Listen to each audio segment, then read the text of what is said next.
Bonjour Annick, Bonjour Frédéric. comment vas-tu? Ouais, ça va très bien. Tu m'accueilles dans un endroit magnifique, c'est charmant. Écoute, C'est la que du bonheur. galerie studio à la fois, c'est un petit peu Super. notre plateau télé et puis voilà, on est place des Vosges. Mhm. Est-ce que Très bel la endroit. place des Vosges te parle? Mais tu sais que j'y suis très souvent. Tu es très souvent? Bah, tu fais le tour, tu ne vois que des belles choses. C'est que de la beauté, la place des Vosges. Donc, et c'est aussi un ressenti assez fort, hein. Elle est habitée, hein, cette place des Vosges, hein. Je sais que tu le ressens aussi. Il n'y a pas que Victor Hugo. Voilà. Il n'y a pas que Victor Hugo. Voilà, Et exactement. cette galerie qui nous accueille, magnifique, avec tout cet art qui nous entoure, Que c'est beau. les animaux, Mhm. qui est protecteur, qui est Tout à très fait. bien pour l'être humain. Mais regarde. Et regarde. Je suis un animal aujourd'hui, regarde. Annick, merci d'être venue déjà sur ce plateau et je voudrais te demander de quelle région tu es. Tu es de Paris, mais aux alentours de Paris? Alors moi je suis une briarde, hein, tu vois, comme le fromage, le brie, tu vois, ça c'est ma région, Seine-et-Marne. Et avant ça, du côté de papa, on est dans le centre, on est en Auvergne, et puis dans le Berry. Et du côté de maman, ben, on va un petit peu plus bas et on va dans le coin du Piémont, dans le nord de l'Italie. Le nord de l'Italie. Voilà. Et quels sont tes souvenirs avec tes parents entre Paris et peut-être la France? Mes souvenirs, beaucoup de camping, hein. C'est que je ne peux plus voir le camping en peinture tellement j'en ai fait étant petite. Ah oui, c'était la vie d'aventure avec mes parents. C'était des... À ce point. Oui, la musique, parce qu'ils sont sont des grands danseurs, hein. Je dis ils sont encore là, ils dansent Oui. moins, hein, les pauvres, 89 et 85 ans, bon. Bien que ma mère, elle est en fauteuil roulant, et elle dit mais je peux aussi danser en fauteuil roulant. Voilà, c'est pas positif ça. Ça, c'est du bonheur. Et ça a été- voilà, ils ont fait beaucoup de concours de danse, donc beaucoup de musique, beaucoup de danse, beaucoup d'humour. J'ai l'habitude de dire que mon père c'est Bourvil et ma mère c'est la dame aux camélias, donc c'est D'accord. moins drôle, mais les deux réunis ça fait quelque chose. Ça fait quelque chose, Ah, ça fait une belle pièce de théâtre. Ah oui, ça fait C'est une pièce au de quotidien. théâtre au quotidien. Complètement excessifs tous les deux dans leur style en fait. T'as grandi dans comment dire, dans cet univers de musique, de spectacle. Oui, parce que papa faisait du théâtre aussi en amateur. Papa faisait de la musique aussi, il jouait du corps d'harmonie en amateur aussi. À la campagne, tu sais, il n'y avait pas grand-chose Oui. comme association culturelle, donc ils faisaient tout ça en amateur. Et maman, c'était beaucoup plus la lecture, voilà, tout ce qui est lié à la littérature, hein. Beaucoup plus en solitaire. En solitaire. Voilà, les choses tristes. Maman, c'était une sombre. Sombre à ce point-là. Ah oui, très sombre, Ouais. très sombre. Mais pourtant elle est positive, même si elle est à la date d'aujourd'hui dans une chaise roulante, comme Oui, tu me dis, oui. mais elle aimait les choses sombres. Oui, je pense qu'elle aime ça, oui, elle s'intéresse aux maladies, aux choses. Elle adore Ah oui, ça. Elle adore c'est, ça. oui. Oui, donc pour un peu, ça la rend même pas triste, on va Ah dire. non, pas du tout. J'ai l'habitude de dire, mais il y a des personnes comme ça, j'ai l'habitude de dire que c'est quand elle va mal qu'elle va bien. Tu vois ce que je veux dire? Je vois ce que tu veux Il y a des dire. gens comme ça, c'est leur mode de fonctionnement. Il faut juste le comprendre et puis après ça roule. Après, ça roule. Alors, tu es tombé dans le théâtre très jeune. Dis-moi tout. Au théâtre ce soir, c'est quoi pour toi? Au théâtre ce soir, mais ça c'était chaque semaine, chaque fin de semaine, on avait une pièce de théâtre à la télévision. Tout à fait. Ça, mon père n'aurait jamais loupé ça, parce que c'était surtout des comédies, hein, c'était surtout des comédies au théâtre ce soir. Mais là, Comme il y a eu Mardi Cinéma. voilà, comme il y a eu Mardi On Cinéma. ne loupait pas Mardi Cinéma ou au théâtre ce soir. Voilà. Et là, du coup, on a des Michel Roux, des Jacques Balutin, on a découvert des artistes merveilleux. Et voilà, moi je suis tombée dedans très tôt. Et puis la première pièce de théâtre que j'ai vue, j'avais 9-10 ans quand même. Une pièce qui n'était pas du tout pour moi, avec ma grand-mère avait estimé que je pouvais voir, donc on m'avait emmené au théâtre Édouard VII. Alors justement, que représente le théâtre Édouard VII pour toi? C'est le CID? C'est le CID, et tu sais que ce n'est pas que ça. Je crois que mes 2 claques au théâtre, je les ai vues dans ce théâtre, c'est-à-dire le Cid avec Michel Leroyer, Oui. quand j'avais 9-10 ans. Donc c'est quand même une longue pièce, très classique, très déclamée, etc. Pas facile. pas facile. Pas facile. Donc évidemment, je n'ai pas compris le sens de la pièce, mais ça m'a fait adorer ces couleurs, cette musique, ces voix très hautement portées, cette démesure en fait, c'est quand même un grand théâtre. Donc, oui, magnifique. Ça m'avait beaucoup plus marqué que je ne pensais à l'époque. Et le théâtre Édouard VII, ça a été la première fois, et c'est peut-être la dernière fois qu'il a joué au théâtre d'ailleurs, c'était Jean Marais dans Le Roi Lear. Et Jean Marais, c'est le premier film que j'ai vu quand j'étais petite, dans La Belle et la Bête. Et La Belle et la Bête. C'est très bon, très très très grand acteur, Jean Marais. Le physique et la voix. On peut dire qu'il nous manque ? Ah, qu'est-ce qu'il nous manque, oh. Il nous manque. Ah, il nous manque. Comment tu es arrivé dans le théâtre exactement ? Parce que tu as fait des études de théâtre ou J'ai pas fait des études de théâtre, mais j'avais une prof de français en classe de 3e qui, elle, était très à fond dans le théâtre, et dès qu'elle pouvait nous faire une pièce, au moins des extraits de pièces de théâtre, elle le faisait, et elle nous faisait étudier beaucoup de pièces, beaucoup de classiques, hein, des Molières, des choses comme ça, et ça m'a beaucoup plu, et elle avait déjà vu en moi un personnage. Alors j'étais pas quelqu'un qui me faisait remarquer de par... j'étais assez timide encore à l'époque, mais elle avait vu qu'il y avait quelque chose, et dès qu'elle pouvait me faire un rôle, elle me faisait faire un rôle, et ça, j'ai adoré ça. J'ai adoré... elle m'avait fait jouer une ridicule dans Les Précieuses. Alors justement, tu avais 14 ans et tu as fait Les Précieuses Ridicules. Donc le virus du théâtre, c'est là. Là, c'était la piqûre de rappel après 9-10 ans. Voilà, parce que Les Précieuses Ridicules, c'est pas évident non plus. Ah non, c'est pas évident. Alors, comme je disais, on n'a pas joué la pièce en entier. On jouait des extraits de pièces pour que ça parle, et notamment une scène avec une des précieuses qui croit que le beau jeune homme est amoureux d'elle. En fait, pas du tout, il est amoureux de sa nièce. Voilà. Et elle qui part dans un truc, et c'est vrai que ça, c'est jubilatoire à jouer, ce côté ridicule et ce côté excessif. Et moi, j'ai dit, mais vraiment, c'est ça que je veux, quoi. Tu as adoré le théâtre, ouais. Tu as commencé, là, le virus est rentré, mais qu'est-ce qui s'est passé après ? Eh ben, qu'est-ce qui s'est passé parce qu'en fait, on m'a demandé une orientation professionnelle, tu sais qu'en 3e, on te demande ce que tu veux faire. Et moi, j'ai dit, je veux faire du théâtre. Ça y est, je sais ce que je veux. Et ben non. Eh ben non. Non, c'est pas un métier, le théâtre, bien entendu. Ou artiste ou quoi, c'est pas un métier. C'est souvent, voilà. Ça, tu peux en faire à côté, mais pas ton métier. Je cherche quelque chose, etc. Donc, eh bien, j'ai pris... Voilà. Et donc, tu fais des études de psychologie d'abord administrative. J'ai repris la psychologie plus tard. Ça te va bien, l'administratif? Je ne m'ennuyais pas du tout, tu peux t'imaginer. Oui, heureusement que j'avais beaucoup d'activités à côté, parce que c'était... T'as retiré les chiffres et t'as gardé la psychologie et les lettres. Voilà, la psychologie et les lettres. Voilà. Combien de temps d'études? Psychologie, j'ai fait 2 ans. Et puis c'est tout, parce qu'après j'ai découvert l'astrologie. Voilà, mais pourquoi ce changement en fait? C'est parce que tu as voulu suivre... C'est pas... En fait, moi, mes changements... Ton chemin de vie n'était pas celui-ci en fait, parce que ton père et ta mère ont dit... Mais j'ai travaillé dans l'administratif, j'ai travaillé dans pas mal de choses, hein. J'ai testé tout ça. Oui. Je changeais tous les 2 ans, c'est bien simple, tellement je m'ennuyais partout. Donc, mais bon, ça a été le côté alimentaire, et ça a été financièrement, c'était confortable. Bien sûr. Faut pas non plus... c'est quand même ça a son importance dans la vie. Mais parallèlement à ça, il y avait toujours une recherche, parce que on ne sait pas exactement quand on est jeune ce pourquoi on est fait, mais on sait ce qui n'est pas pour nous. Ça, on se dit très vite, non, ça je sais, je suis dedans, mais c'est pas pour moi. Ça, c'est clair. Mais après, il faut un petit peu de temps pour trouver ce qui est pour nous. Est-ce que tu es d'accord qu'en fait, on se cherche toujours toute notre vie, et on continue avec des projets? Et toujours des projets. Et les rencontres que le destin nous amène. C'est au bon moment. Au bon moment.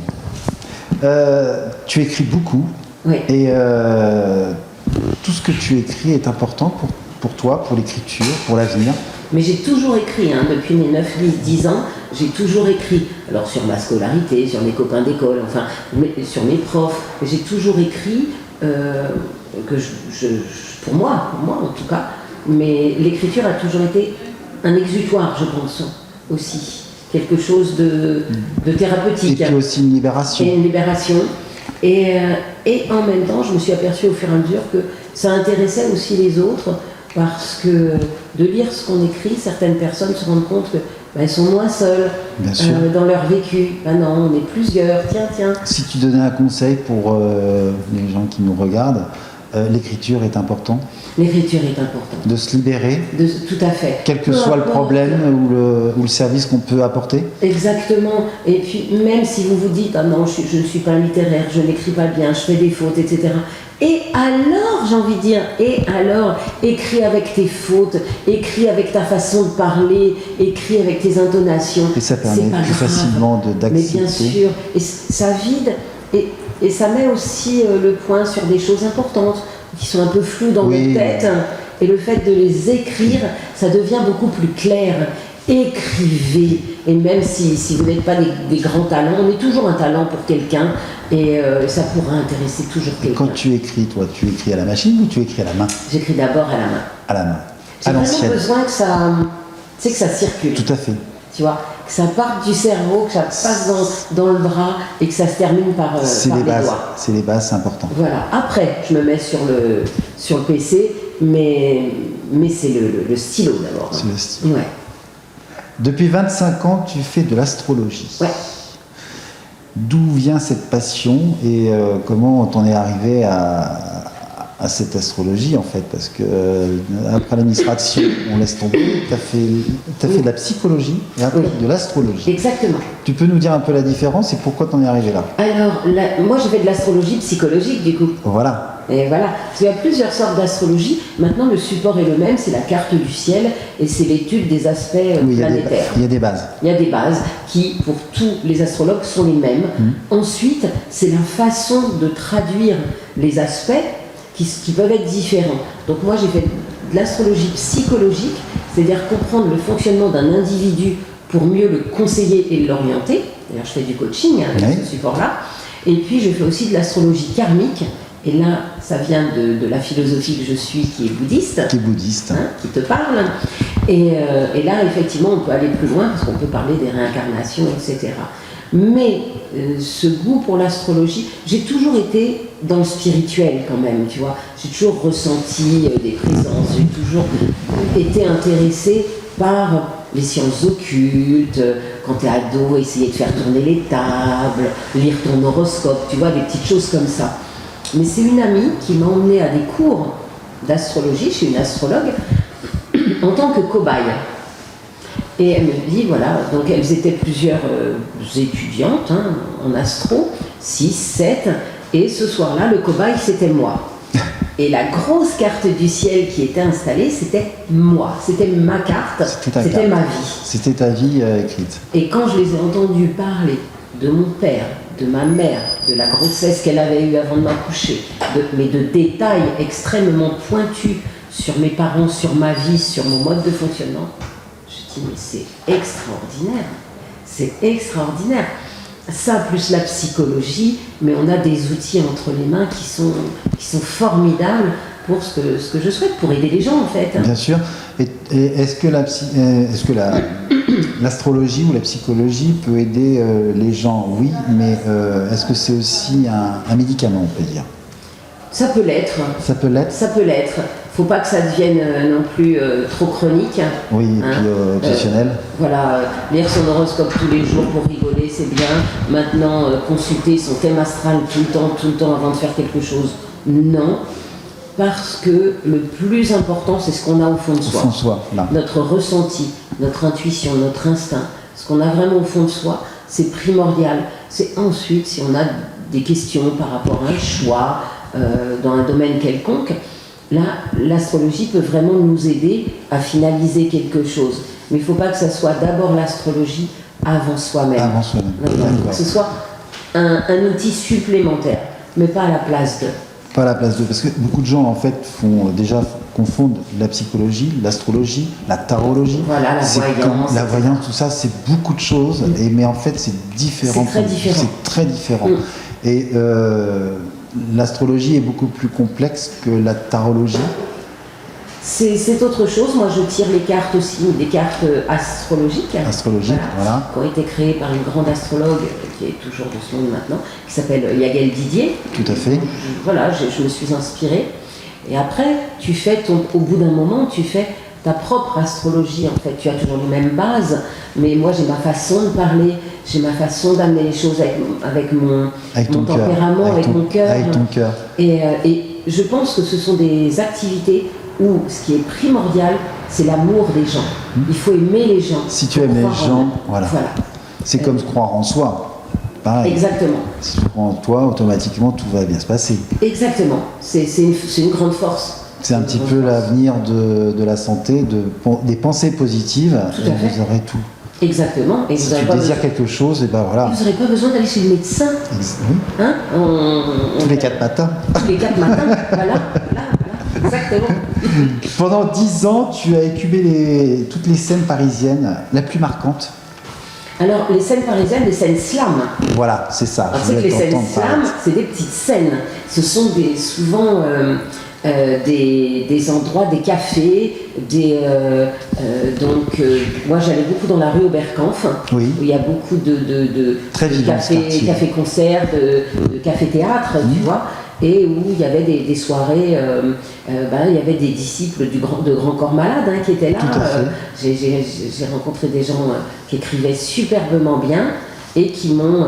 donc une grande slameuse de l'époque, elle s'appelait Rime, et c'est elle... Oh, il y en avait un autre, attention. Le premier, c'est J.P. Cancasia, l'homme de l'ombre, tout un programme, qui lui, le premier, a lu mes textes, que je gardais pour moi, et m'a dit mais il faut que tu fasses le slam, il faut que tu ailles sur des scènes slam, c'est trop beau tes textes, mais ça m'intéressait personne. Et en fait j'ai fait ma première scène avec Rime, je ne me rappelle plus où c'était, dans le 19e arrondissement cette fois-là, je ne me rappelle plus exactement. Tu sais, c'est toujours des endroits, ça peut être des endroits qui ne sont pas faits pour ça, mais qui sont, voilà, comme une galerie, et là on a fait une interview, et c'était... mais ça existe toujours. Des endroits atypiques. Des endroits atypiques, oui. Dans des caves, beaucoup dans des caves avec des... Surtout du côté de Saint-Germain-des-Prés. Voilà, il y avait le Kibélé aussi, où on faisait des scènes slam. Il y avait le Downtown Café. Le Downtown Café, c'est là où j'allais le plus souvent. Là, c'était dans une cave aussi, où il y avait des DJ qui passaient aussi. Et c'était là, j'ai découvert un monde... là, j'ai découvert l'envers du décor, parce que là, c'est moi qu'on écoutait. Et oui, là, c'était le changement. C'était hyper émouvant. J'ai pleuré la première fois que j'ai fait mon texte en public, qui était dirigé, cette scène-là, par Rime. J'ai pleuré, les larmes coulaient. Tellement c'était fort. C'est les émotions magnifiques, quoi. Alors, tu vas fermer les yeux, tu vas me donner ta main. Oh. Ferme les yeux, voilà. Et je vais te donner quelque chose en main, vas-y. Tu peux regarder. Je peux regarder. Un micro. Si je te dis lubrique, la lubrique. Annick, la lubrique, la radio. Annick, la lubrique. Alors, la radio. Et là, tu arrives à la radio. Et oui, mais tu sais que ça fait longtemps que je fais de la radio. Regarde, tu le prends. Ça y est, t'as vu. Oh, mais tu sais, tu mets un micro dans la main, je ne le lâche plus. C'est pour ça, j'ai bien compris. Donc, tu as fait pas mal de radio quand même. Oui, mais j'ai fait beaucoup de web radio. Oui.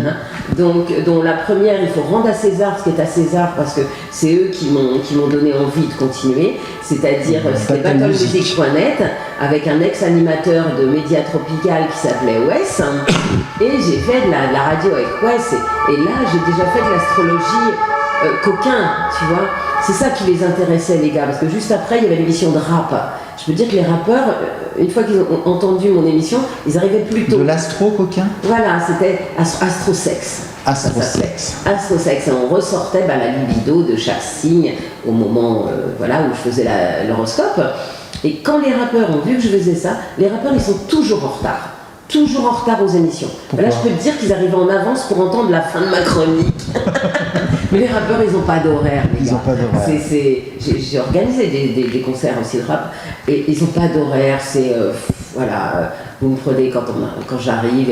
Et là, ils arrivaient à l'heure. Après, je pourrais être avec ma chronique. Et on s'est beaucoup amusé. Et puis, du coup, voilà, après, j'ai fait des radios plus grandes, plus importantes. Tu es arrivé à Voltage FM. Voltage FM, Alors, oui, pendant 2 ans. 2 ans. Jusqu'à cette année. Oui, il n'y a pas longtemps que tu as arrêté. Ça s'est arrêté en juillet.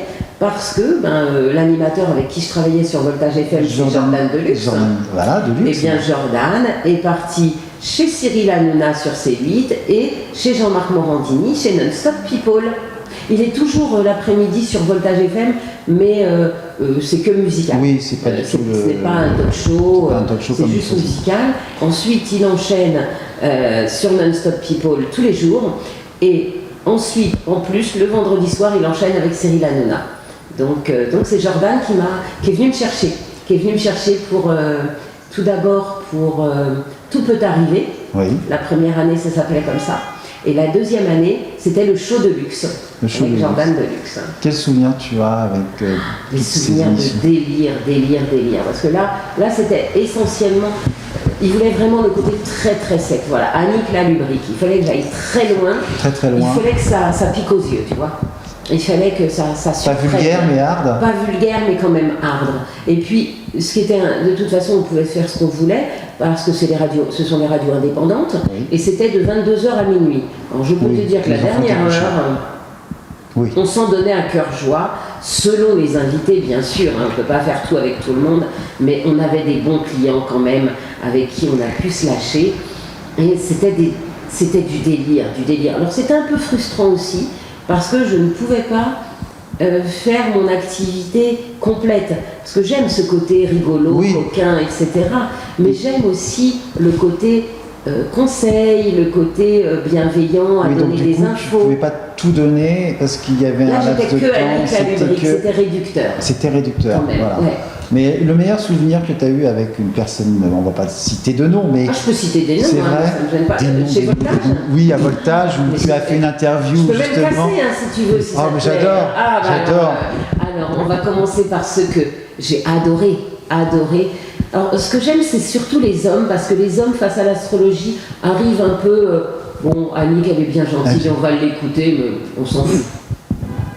Et quand je commence à détailler des choses très intimes, là tu sens. Ça les dérange. Alors j'en ai deux, j'ai deux que j'ai adorés, Bruno Solo et Manu Katché, par exemple. Les gars, sympas, adorables, tu vois. Mais bon, Annick est bien gentille. Et d'un seul coup, eh bien c'est ceux-là après que j'accroche le plus, parce qu'ils sont restés pour que je leur en dise beaucoup plus.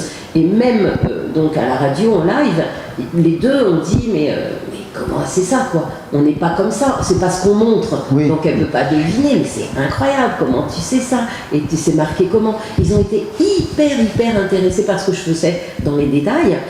Donc des gens comme ça, il y a eu Véronique Jeunesse aussi, qui était hyper sympa, qu'on critique beaucoup sur plein de choses, et en même temps, avec nous, ça a été génial. On en a eu plein, quoi. Magloire, que j'adore, beaucoup qui ont adoré la chronique et l'émission. Qui ont été surpris de faire découvrir. Et puis on est tombé sur des saloperies aussi, n'ayons pas peur des mots, donc...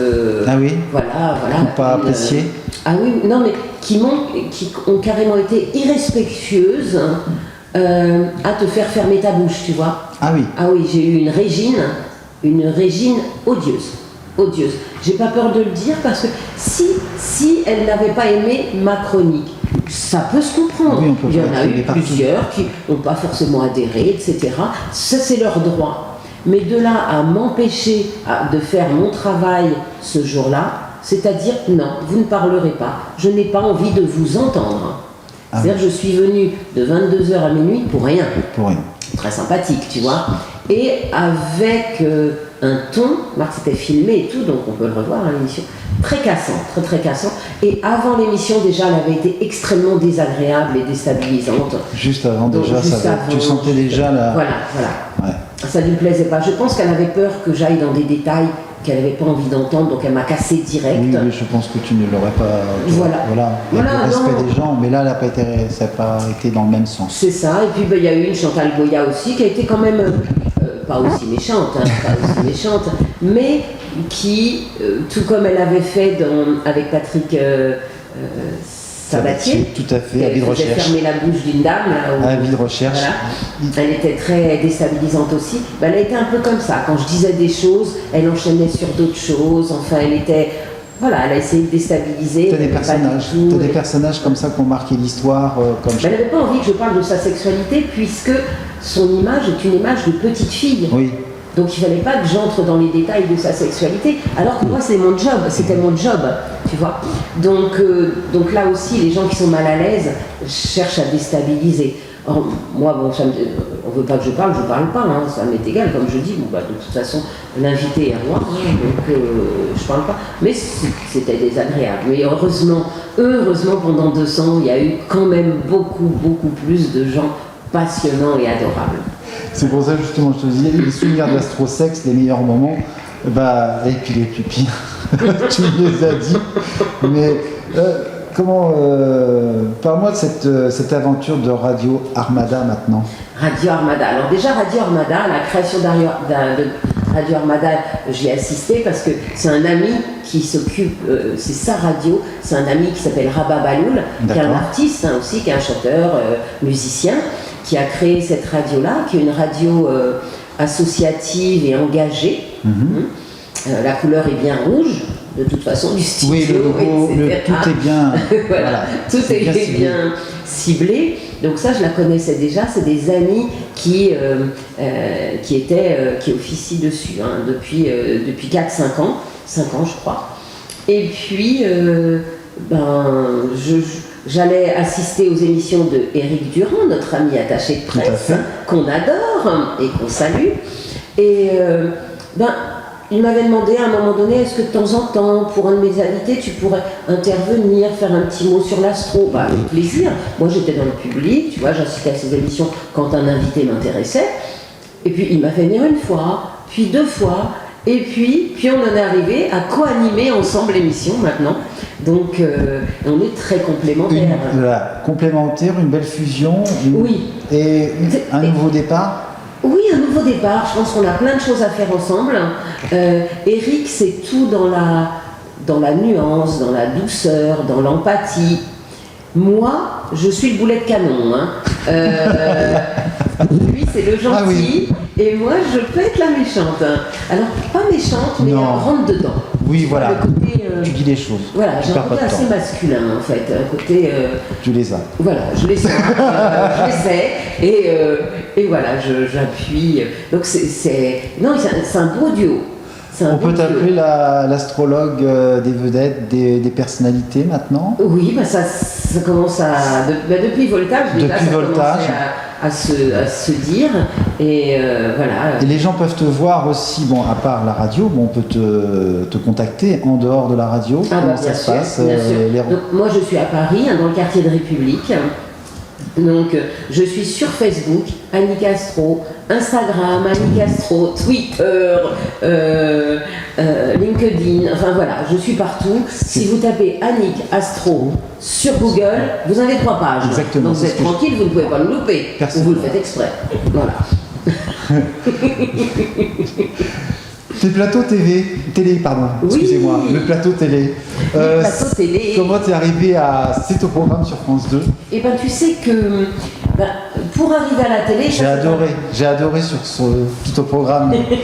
C'est un conseil que je donne aux jeunes qui veulent intervenir sur les plateaux télé. Ça se fait pas en 1 fois, ça se fait pas en 1 mois ni en 1 an. C'est de longue haleine. Moi, j'étais d'abord dans le public, comme a fait Bruno Solo, comme a fait José Garcia, comme voilà, on est d'accord. On va déjà régulièrement à des émissions qui nous tiennent à cœur avec des animateurs. Voilà, on observe, on écoute, on va prendre des photos, on va donner notre carte, on échange à la fin des émissions. Petit à petit, des gens comme Ruquier, parce que moi je suis fan d'humour, Ruquier me reconnaissent, Nico Saliagas me reconnaît, voilà, on commence à nous reconnaître. Ah, Annick est là, mon astrologue préféré est là, petit à petit. Mais ça ne met pas 1 an, ça ne met pas 2 ans, ça met plus avant d'être Mais c'est reconnu. un travail de longue haleine, mais Voilà. qui j'aime pas le mot qui paye, mais qui nous fait vraiment arriver Voilà, à notre but. exactement. Donc à là, notre à un passion. moment donné, il y a un journaliste justement de cet au programme qui s'appelle David Gallet Oui. et qui est passionné par tout ce qui est paranormal, la voyance, l'astrologie, tout ça. Et puis, il avait bien aimé mon style, mon côté gonflé, mon franc-parler, qui parle si courant dans le métier d'astrologue. Et il m'avait demandé, avec d'autres astrologues, au départ, j'étais pas toute seule, hein, on était 2-3 à circuler, de faire 4 fois dans l'année, à chaque période, tu vois, été, automne, hiver, Les 4 saisons. voilà, à faire les horoscopes. Ils venaient nous filmer, où on était filmé dans un endroit, et c'était des pastilles qui intervenaient dans l'émission C'est au programme, qui malheureusement est partie. C'est là que j'étais en train de faire ma place, l'émission s'arrête. Écoute, c'est terrible. Mais il y en a une autre qui continue, puisque j'interviens dans Je t'aime, etc. Oui. L'après-midi sur France 2, toujours. Tout à fait. Donc là, c'est un autre journaliste qui m'a repéré. Alors, écoute, c'est rigolo. Hein. J'ai fait une intervention sur énergie, une fois, dans la nuit du 31 décembre au 1er janvier, il y a 2 ans. Là-bas, on m'a adoré. Et un journaliste qui s'appelle Stan, qui est maintenant sur le plateau de Je t'aime, etc. avec Daphné, tout à fait, m'a adoré. Il m'a dit, si un jour je peux, je fais un truc avec toi. Il m'a fait intervenir à la fin de l'année dernière pour faire les prévisions pour les chroniqueurs. Tout à fait. Et il m'a fait revenir cette année pour faire l'astro-coquin d'un invité. D'accord, mais pas sur les animateurs. Pas sur les animateurs, cette fois, c'était leur invité. Ça aurait été intéressant. Qui s'appelle... Les animateurs coquins. Mais je l'ai fait. Je l'ai fait pour, André Manoukian. Avec Manoukian. Ah bah oui, parce que je lui ai dit, oh, dites donc, cher André, vous avez quand même l'Uranus très agité. Et il m'a dit, il a répondu, pas à moi, mais à l'antenne, ah, mais c'est ça. Je sentais bien que ce matin, mon Uranus me démangeait. Il a beaucoup d'humour, André. J'adore. Oui. J'adore André Manoukian, et autant musicien que humour. D'ailleurs, il passe sur scène actuellement, en ce moment, avec quelque chose de très sensuel et sexuel autour de la musique et de la libido, justement. Il y a une très belle émission aussi. L'histoire des chansons. L'histoire des chansons, ça c'est magnifique. Ça, très belle idée. c'est incontournable.